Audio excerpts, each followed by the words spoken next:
Merci de suivre ce magazine Au-delà de l'actualité. Le 20 mars, c'est la journée internationale de la francophonie.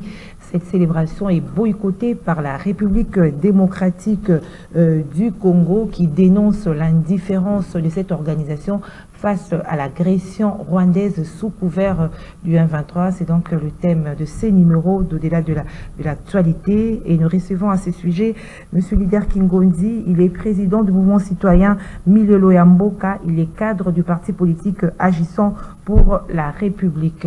Merci d'avoir répondu à notre invitation, M. Lider Kingondi. Merci, madame, de nous avoir invités. Nous vous saluons et nous profitons de cette occasion pour saluer également nos autorités du parti, le ministre Guy Luando Mboyo qui est notre président national, et aussi nous saluons notre secrétaire général, maître Camille Richard Kalele, qui gère le parti au quotidien.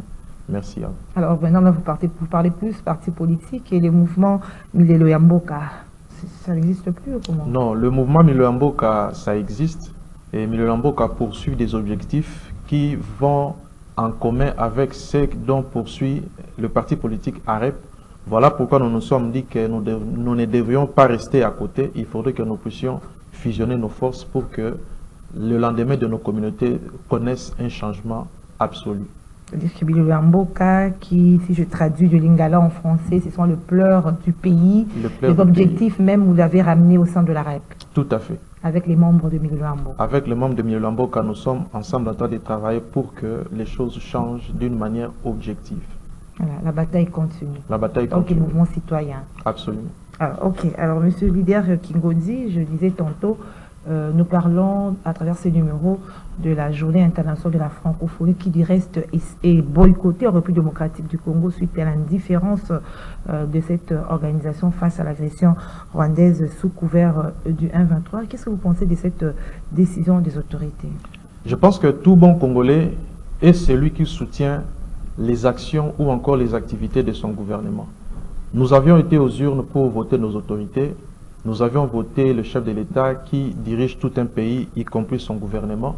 Et nous estimons que si le gouvernement a pris pareille décision, cela signifie aussi que le gouvernement a pris le temps de consulter les Congolais, a pris le temps d'analyser les situations que nous vivons dans notre pays.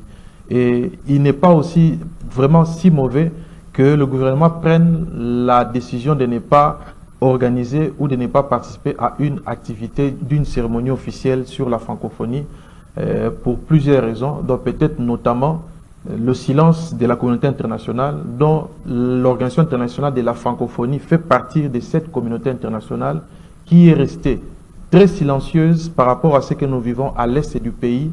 Nos mamans, nos papas, nos frères, nos sœurs, des fois sont tués, massacrés, violés, brûlés, mutilés, et il y a un silence béant et un silence qui ne dit plus son mot par rapport à ce que nous vivons. Et d'autre part aussi, cette même organisation de la francophonie est aussi pratiquement chapeautée par une personnalité rwandaise.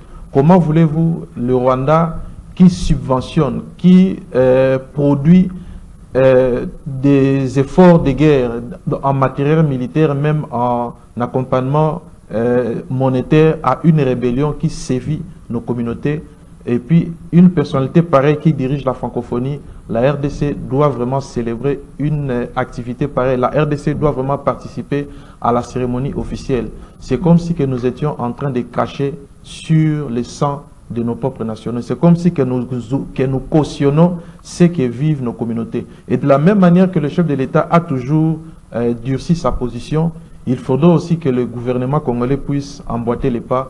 Alors nous ne devons pas accepter que nous puissions célébrer une cérémonie quelconque liée à la francophonie, parce que la francophonie serait ou est complice d'une manière ou d'une autre à ce que nous vivons dans notre pays à l'est. Parce que l'OIF ne soutient pas la République démocratique du Congo dans cette guerre d'agression, mais une seule journée de célébration. Qu'est-ce que ça a vraiment de l'impact, d'autant plus qu'on a organisé les Jeux de la francophonie ici au pays et la Rwandaise était toujours à la tête de cette organisation.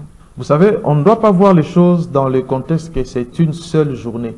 Cette seule journée est censée regrouper ou mobiliser plusieurs États et plusieurs organisations ou des institutions qui sont aussi membres de cette francophonie en question. Et nous pensons que face à cette occasion, parce que c'est une opportunité qui s'offre à la RDC de pouvoir hausser les tons. Lors de la dernière CAN ou de la récente CAN, vous savez, et nous nous souviendrons que tous nos athlètes, les joueurs de la RDC, ont pu poser des gestes qui étaient allés dans le sens de décrier ce qui s'est passé dans la partie est de notre pays. Mais est-ce que ça a changé quelque chose sur le terrain? Ben, ça change les choses d'une manière progressive sur le plan diplomatique. Aujourd'hui, en dehors de nos joueurs congolais qui ont posé l'acte, nombreux athlètes sur le plan international continuent à poser le même acte. Alors, face à cette occasion qui est liée à la célébration d'une journée internationale, lorsque nous saisissons cette occasion pour ne pas participer, pour ne pas organiser, pour que nous ne soyons pas dans une activité quelconque, c'est une manière aussi de dénoncer, de décrier ce qui se passe.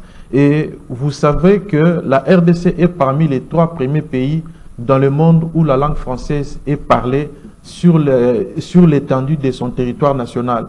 Et face à cela, notre absence ou encore la non-tenue des activités de la francophonie dans notre pays va aussi rappeler tous les pays membres ou toutes les institutions membres qu'il y a un problème dont la RDC est en train de crier, est en train de soulever.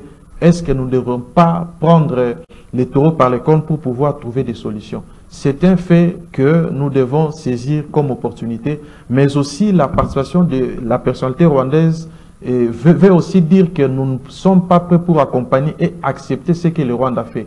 Parce que si cette personnalité qui gère la francophonie n'était pas associée à ce que fait son pays, le Rwanda, derrière le M23, cette personnalité devrait mener des démarches auprès des États membres et auprès des autres pays qui ne sont peut-être pas membres pour pouvoir trouver des solutions afin que la guerre puisse s'arrêter. Mais comme cela n'est pas fait, nous avons tous nos droits de soutenir le gouvernement congolais, nous avons tous nos droits de soutenir le chef de l'État, de maintenir sa position pour que cette guerre-là prenne fin.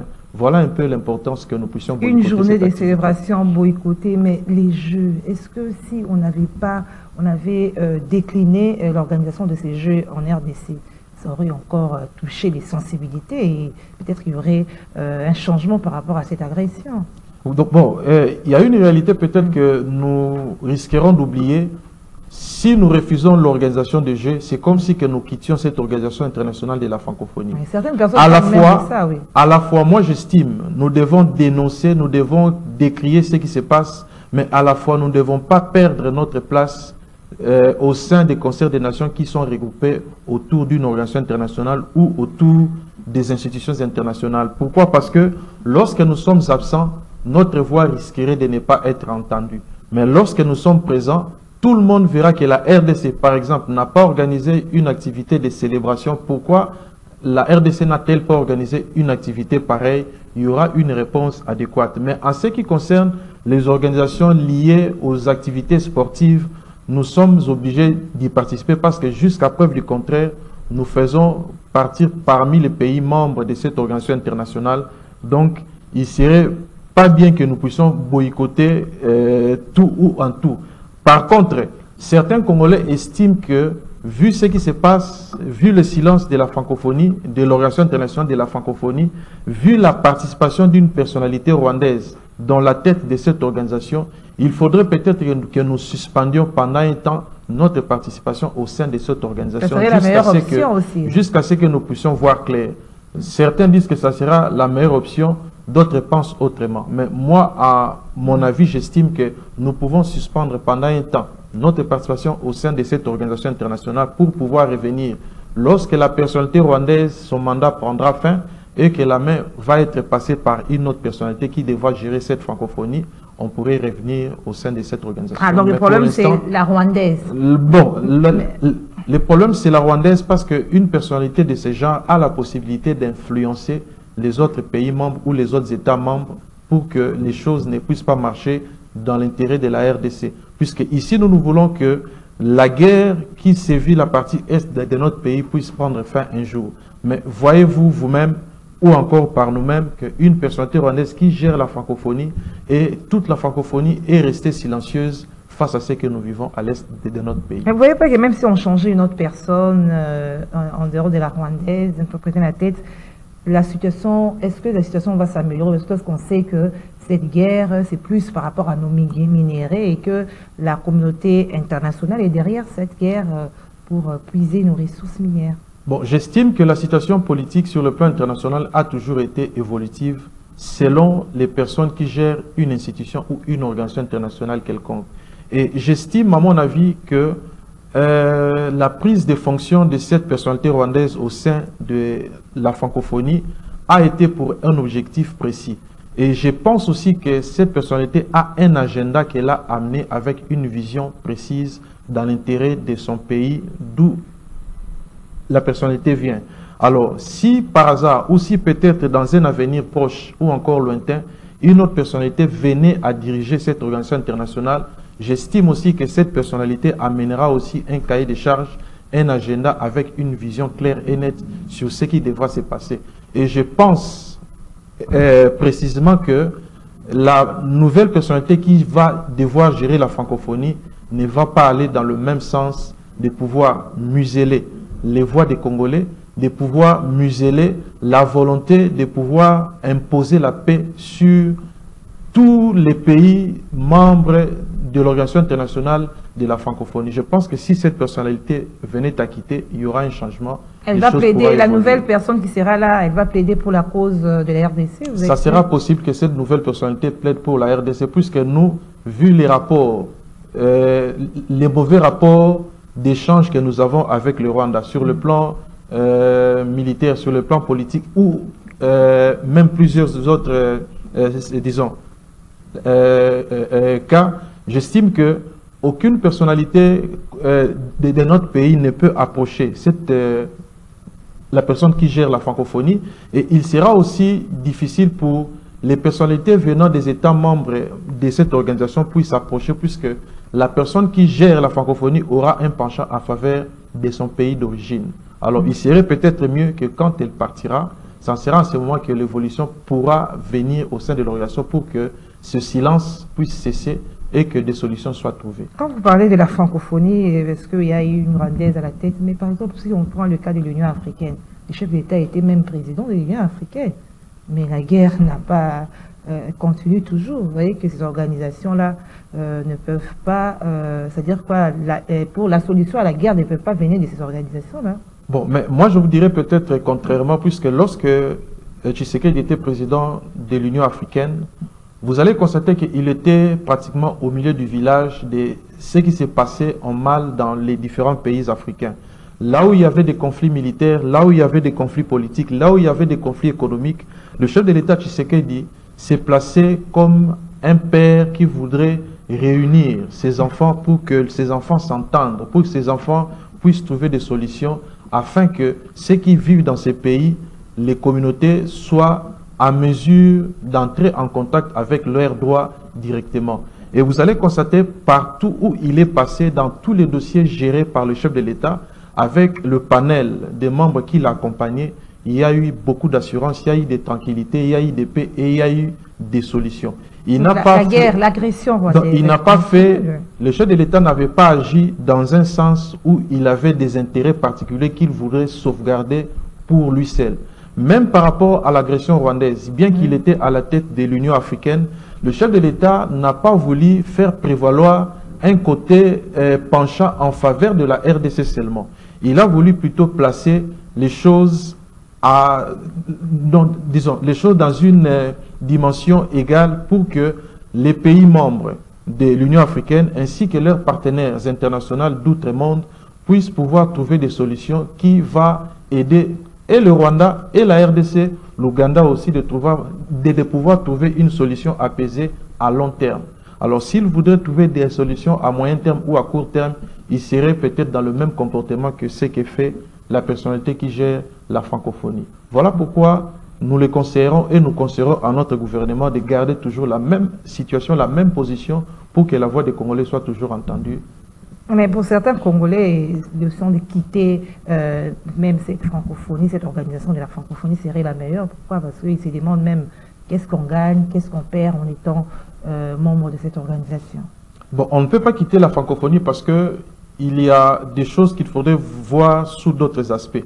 Lorsque vous quittez des organisations internationales ou lorsque vous n'êtes pas en parfaite entente avec certaines institutions internationales, nous allons nous retrouver dans des situations d'isolement diplomatique. Or, lorsque nous nous retrouvons isolés diplomatiquement, cela n'ira pas dans l'avantage des peuples congolais, puisque dans une organisation internationale où les choses peuvent se décider, où les choses peuvent se faire influencer par une personnalité ou par un État quelconque en mal contre un autre État ou contre les intérêts d'une société quelconque, si vous êtes absent, il serait difficile qu'on puisse entendre votre voix. Raison pour laquelle même au niveau des Nations Unies, lorsqu'il y a le plus grand sommet des Nations Unies, tous les chefs d'État y passent, y participent, et chaque chef d'État donne la position de son État par rapport à l'évolution de la communauté internationale en général. Alors lorsqu'on va prendre la décision de quitter, nous allons nous mettre dans une situation d'un isolement diplomatique de manière progressive. Or, cela n'est pas dans la vision du chef de l'État. Le chef de l'État, quand il a pris ses fonctions en tant que chef de l'État, président de la RDC, s'est dit, là où le chef de l'État, l'ex-président Kabila s'était arrêté, je dois amener quelque chose de plus pour que notre pays puisse gagner. Il a voulu, disons, ramener le pays dans des relations diplomatiques qui étaient peut-être résiliées ou là où ça ne marchait pas bien, de sorte que notre pays ait non seulement des nouvelles relations, mais que le pays puisse consolider ses relations diplomatiques d'antan avec les États amis qui, la RDC en avait déjà depuis très longtemps. Alors, je pense que dans sa vision, je ne vois pas le chef de l'État vouloir que la RDC puisse quitter la francophonie, mais peut-être pour que nous puissions faire entendre notre voix, on peut prendre la décision d'une manière provisoire ou encore temporaire de suspendre notre participation aux activités de l'Organisation internationale de la francophonie pour les raisons de la guerre à l'Est et aussi précisément de l'agression rwandaise dans notre pays. Cela pourrait produire des fruits. Alors, est-ce qu'on peut s'en passer aujourd'hui de la langue française? Parce que lorsqu'on sait qu'aujourd'hui, même les mamans d'aujourd'hui, leurs enfants, elles n'aiment même pas que les enfants parlent nos langues nationales, seulement le français. Bon, cela, c'est... Dans l'enseignement, les cours de français, de lingala, qui étaient jadis introduits dans notre système éducatif, n'existent même plus. Vous voyez un peu, dans l'administration, il n'y a pas de lingala, par exemple. Voilà. Bon, cela pourrait être possible si les dirigeants du pays prennent des dispositions telles que qu'on puisse insérer dans le programme scolaire de nos enfants nos 4 langues nationales, qu'on puisse insérer dans nos programmes scolaires d'autres langues internationales, par exemple comme l'anglais. Parce qu'il va nous être très difficile que nous puissions basculer du français vers l'anglais. Déjà, notre constitution donne des principes fondamentaux qu'on ne peut pas changer ni réviser. Parmi ces principes fondamentaux, il y a aussi les éléments sur la communication, notamment sur la langue. La Constitution dit que nous avons 4 langues nationales, notamment il y a les Chiluba, il y a les Lingala, il y a les Swahili et aussi il y a les Kikongo. On ne peut pas modifier ces 4 langues nationales dans ce qui est contenu dans le texte de notre loi, de la Constitution de la RDC. Et la Constitution dit aussi que la langue officielle en République démocratique du Congo, c'est le français. Pour que nous puissions basculer, on doit commencer déjà par insérer l'anglais comme langue officielle dans notre constitution. Or, cette disposition est comme une disposition qu'on ne peut pas modifier ni changer, à moins que nous puissions changer des constitutions. Même pour nos langues nationales. Oui, à moins que nous changions des constitutions. Si on ne change pas de constitution, nous serons dans l'impossibilité de pouvoir faire insérer l'anglais comme une autre langue additionnelle, comme langue officielle. Mais par contre, avec le temps, cette situation pourrait peut-être arriver. Mais moi, j'estime ce qu'on peut faire, c'est que le gouvernement congolais doit nécessairement insérer dans le programme scolaire, dès le bas âge, depuis l'école maternelle, en passant par l'école primaire et secondaire, jusqu'en terminant par l'université, nos 4 langues nationales et aussi peut-être l'anglais. Cela dépendra des accointances diplomatiques que la RDC pourra avoir peut-être avec la Grande-Bretagne ou peut-être avec les États-Unis. Parce que nous estimons que la langue française, avec le comportement des dirigeants de l'Organisation internationale de la francophonie, cela ne nous profite pas. Mais il nous serait également difficile que nous puissions abandonner cette langue française parce que c'est une langue d'échange, c'est une langue de communication. Si nous devions changer avec nos partenaires économiques ou commerciaux, nous devrions avoir un langage approprié, un langage de compréhension sur base duquel on doit pouvoir faire passer le marché.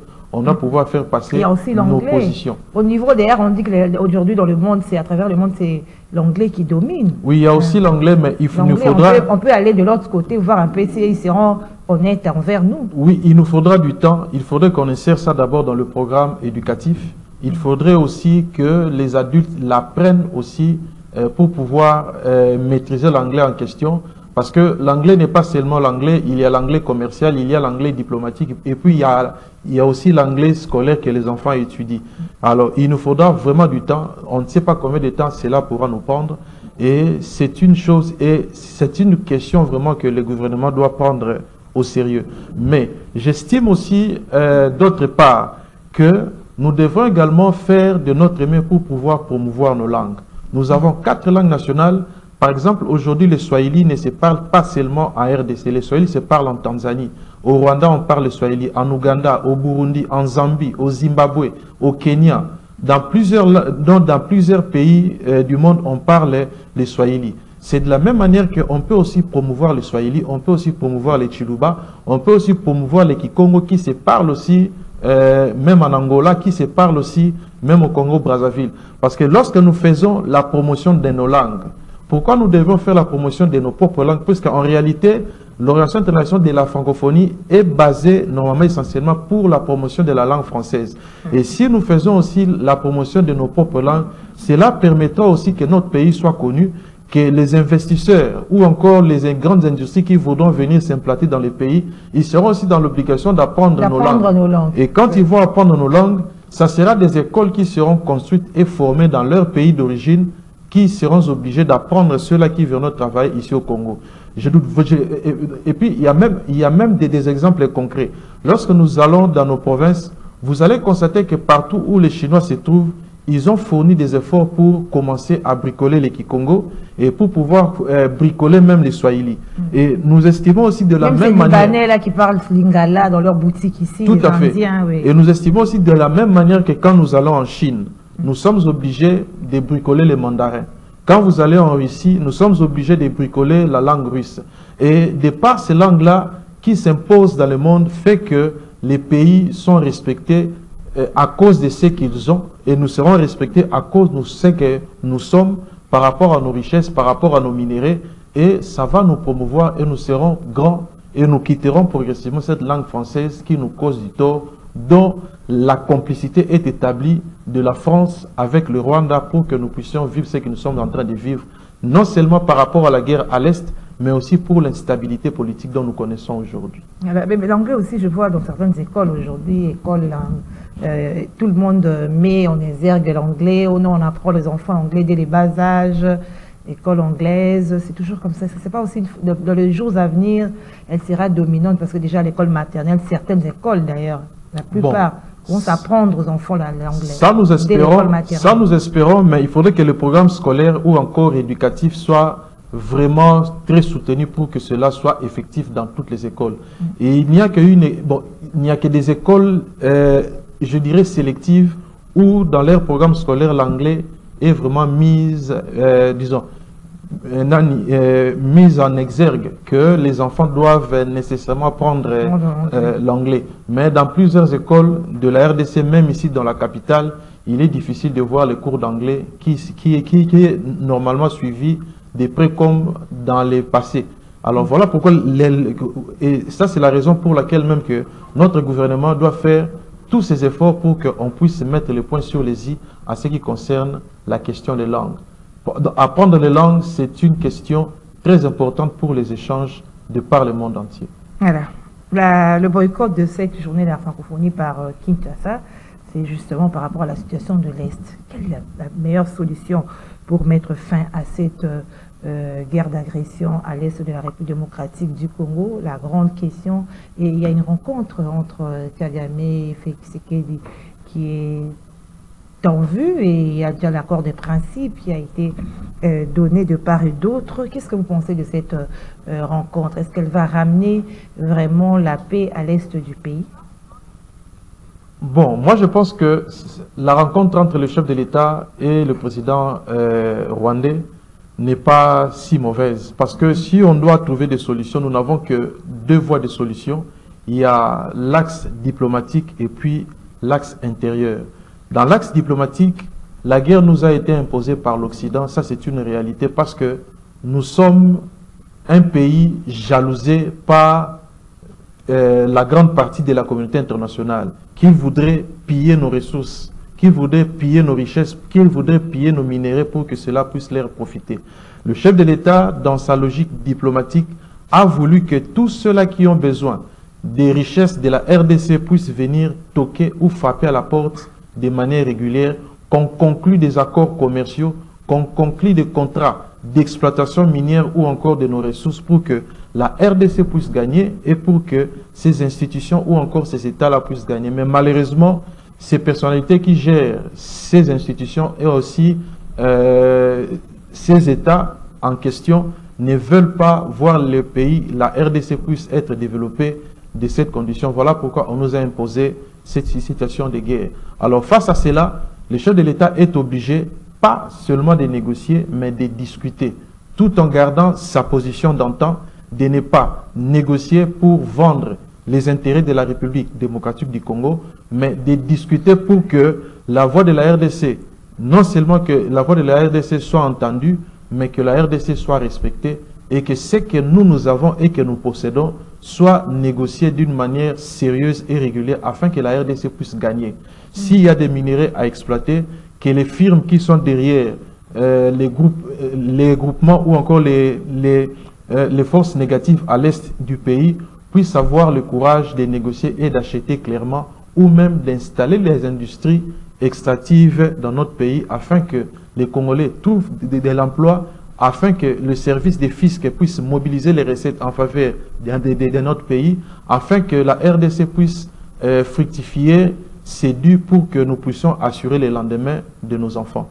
Et en cela, la voie diplomatique est très envisageable pour que nous puissions trouver d'autres solutions. Il faudrait discuter avec Kagame, non seulement avec Kagame, il faudrait discuter avec les dirigeants français, les dirigeants des États-Unis et aussi les autres partenaires internationaux que nous avons, par exemple la Russie, la Chine, la Corée du Nord, le Japon, ainsi de suite, pour pouvoir nous aider à mettre sur pied un mécanisme ou encore une feuille de route claire et nette. Comment est-ce que nous allons sortir de cette situation, puisqu'il est avéré, et parce qu'il s'avère vrai que le M23 est soutenu directement par le Rwanda et d'autres firmes qui s'y cachent derrière. Et l'autre axe que je voulais relever ici, c'est la situation, l'axe interne ou encore la situation intérieure de notre pays. Moi, j'estime que nous devrions avoir un forum. Avant de passer à la situation interne, là, vous avez parlé des multinationaux qui passent par le Rwanda par rapport à nos minéraux, pour puiser nos minéraux, alors que le pays en crie à la diplomatie agissante. Pourquoi ces multinationaux ne viennent pas directement chez nous pour négocier, ils préfèrent passer par l'autre à travers la guerre d'agression? Ces multinationaux ou encore ces multinationales ne veulent pas venir directement par la RDC parce qu'ils savent qu'ils doivent payer correctement ce dont ils ont besoin. Lorsque nous voyons le marché mondial sur les prix du cuivre, sur les prix de l'or, sur les prix du diamant, sur les prix de tous les minéraux possibles ou encore sur les prix du pétrole, prenons le cas du pétrole. Le baril de pétrole se négocie autour de 100 $ le baril. D'après les études qui ont été menées, nous avons plus ou moins environ 100 milliards de barils de pétrole dans notre pays. Mais de tous ces milliards de barils de pétrole que la RDC en possède, combien la RDC a déjà gagné en termes de moyens financiers ou en termes de dollars américains?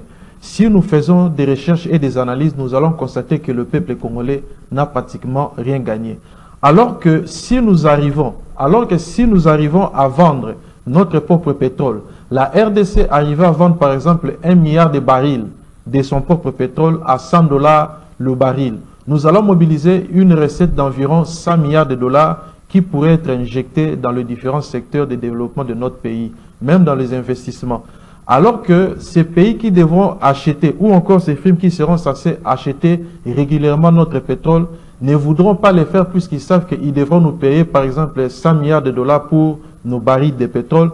Ils préféreraient plutôt utiliser peut-être 1 milliard de dollars au lieu de nous payer 100 milliards. Le 1 milliard vont être utilisés comment? Par des billets de groupes négatifs qui seront en train d'alimenter les guerres dans la partie est de notre pays, d'alimenter les conflits interethniques et puis d'alimenter les conflits interpolitiques dans le pays pour que pendant ces temps, eux, ils sont en train de piller notre...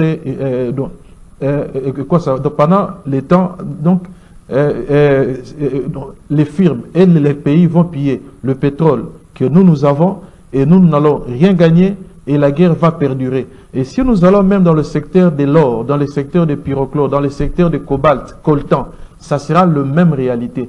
Alors que dans la vision du chef de l'État, c'était que tous ceux-là qui ont besoin des richesses naturelles de la RDC, on peut négocier d'une manière réfléchie. Même si le prix pourrait se négocier à une hauteur fixée par les institutions internationales, mais on peut voir comment mettre tout le monde d'accord pourvu que la RDC puisse gagner. Or, c'est ce qui n'est pas fait.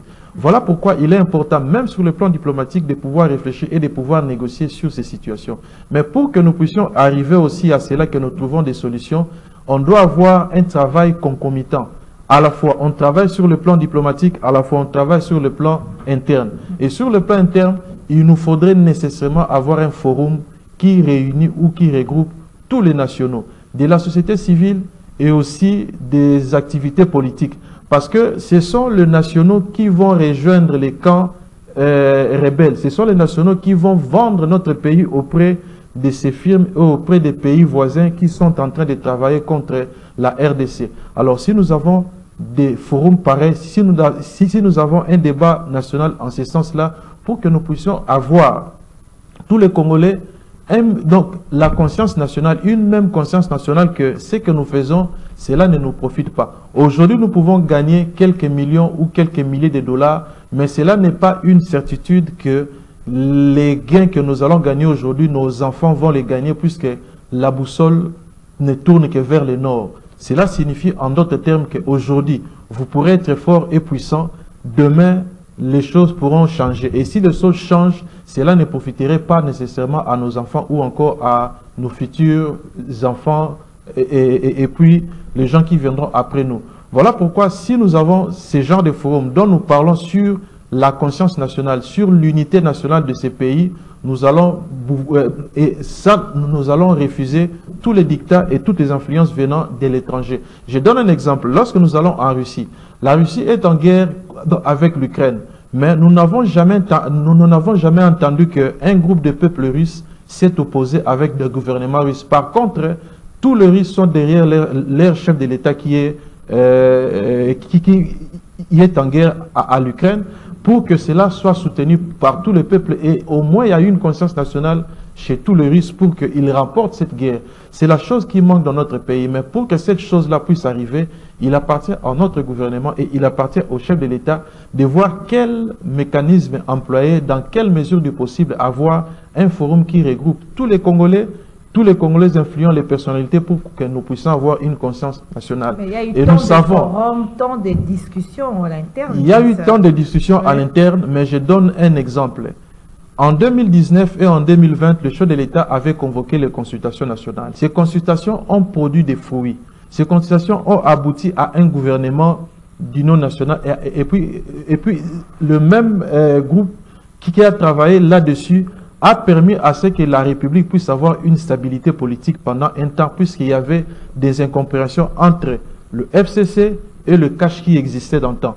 Et nous pensons que si la même pensée ou si la même vision a été réussie par le chef de l'État, il est aussi possible, pas pour les intérêts mercantilistes, de pouvoir se partager les charges de la République, mais pour l'intérêt d'unité nationale, pour l'intérêt de la conscience nationale qui va permettre à la RDC de devenir un pays autonome, réellement indépendant en ce qui concerne ses ressources nationales. Je pense que si cela est fait, si nous avons un tel forum où il y aura un tel débat lié à la conscience nationale, notre pays va gagner et nous sortirons de cette guerre. Voilà, c'est le souhait de tous, hein, que nous puissions sortir de cette guerre. Alors merci M. Lider Kingondi.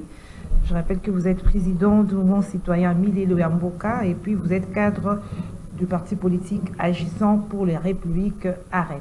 L'émission est finie. Merci madame. Nous avons été heureux de répondre à cette invitation. Aussi longtemps que nous serons là, nous serons disponibles pour servir notre pays et répondre à vos aides. Et dans la prochaine invitation qui viendra. Voilà. Voilà, merci beaucoup. Merci à vous, fidèles téléspectateurs du magazine Au-delà de l'actualité. Je vous retrouve au prochain numéro. Je rappelle que nous avons parlé de la Journée internationale de la francophonie qui a été boycottée en République démocratique du Congo pour protester contre l'indifférence de cette organisation face à l'agression rwandaise sous couvert du M23. Au-delà de l'actualité est fini. Nous nous retrouvons au prochain numéro. Au revoir.